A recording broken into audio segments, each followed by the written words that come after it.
Next game, Falcons at the Saints. This line opened up Saints -5.5 down to 5. This line will be close to double digits if Drew Brees were playing, but Brees is out, and now it's going to be Jameis Winston getting the start. So who do you like this game?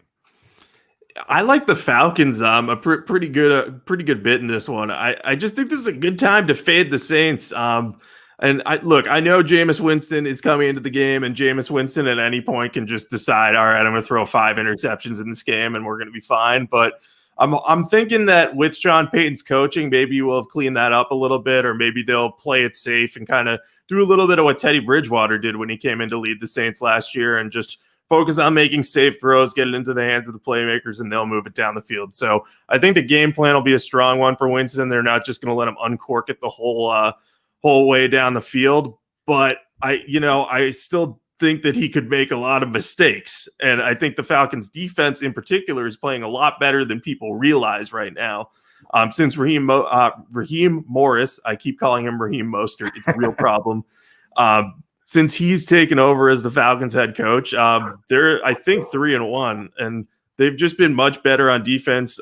They've got some personnel back at the cornerback position. Foyesade Oluokun has played very well at linebacker. So I think that the Falcons are going to keep this one close. All they have to do is make sure they contain Alvin Kamara enough and don't let him go crazy, and then force Jameis into a couple interceptions, which, might be hard if they come out with a game plan, but it's possible that he might not, he might try to throw downfield or might throw into some mistakes. If you get pressure on him, he'll unleash the ball, even if he's falling to the ground. We saw him do that a lot in Tampa, and it was always extremely frustrating. But I just think that the Falcons are going to be better off. I think that their offense will be able to move the ball, especially if Calvin Ridley can play. We don't know about that yet, but he was running with the trainer.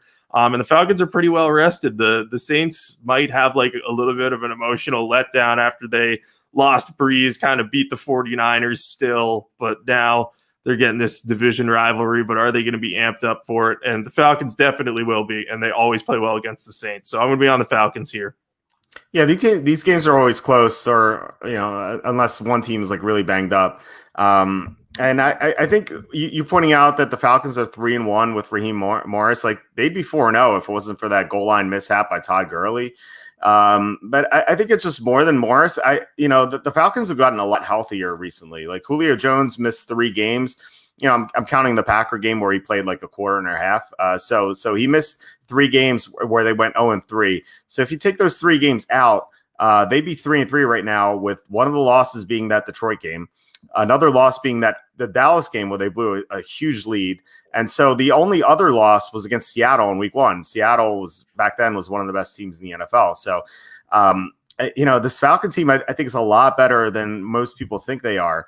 Also, defensively, they were missing one of their 2 corners for a while, and now they're all healthy as well. So I think this is like one of my the Dolphins aren't underrated anymore because people know how good they are. I think the Falcons are my new favorite underrated team because they've been playing a lot better.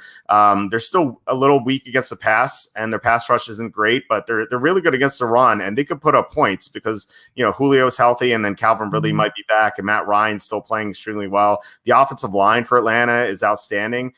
So I don't see any reason why they shouldn't keep this game close against the Saints.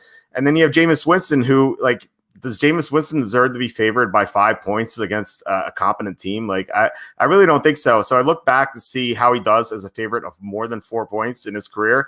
He's 2-3 against the spread, so it's like not a lot. It's like a small sample size.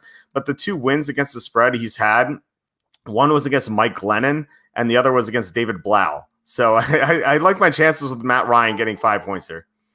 Yeah, I think you're dead right. I also I do think the Saints are a little bit overrated right now. We've seen them play excellent games against the Buccaneers, but we've also seen them, no, I don't want to say play poorly, but they've been kind of flat in some other outings. They've played some close games against lesser teams. So, and I think where the Falcons are a divisional rival, the Saints, maybe kind of looking at the Drew Brees injury and assessing what their team is. I think the Falcons should cover this, and I'm just not willing to trust Jameis Winston yet. I think he'll be better than he was in Tampa Bay because he's had different coaching, but I don't think he's going to lead them to a win over a quality team or, a big win rather. I agree. Yeah, I mean, I think it's more likely than not that we'll see turnovers. I